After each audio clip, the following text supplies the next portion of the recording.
It's been fascinating to watch. It started off being completely ignored by the national press. Now, local press had no choice but to cover a local Tea Party, but it never broke into the national press for months and months.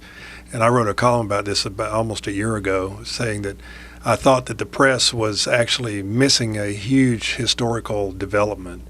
I mean, I felt at the time that this had real grassroots support, and it was not just wide but also deep. And the press just ignored it rather than doing what I think they should have done, was say, this is really an interesting phenomenon. Let's get out and cover this. They just ignored it. Well, when they couldn't ignore it anymore, they started making fun of it. And then when it became evident it was not going away, they started demonizing it. They've been accused of being racist. They've been accused of being hateful and irrelevant, whatever you might want to call it.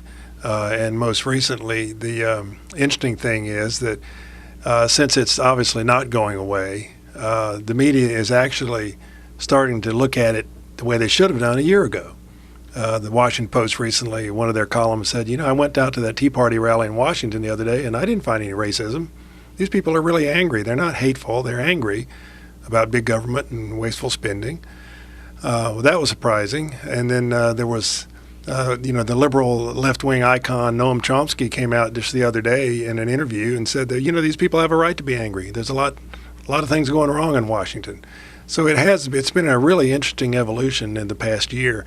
And I think as a result, the coverage on April 15th in North Carolina and other places was surprisingly fair.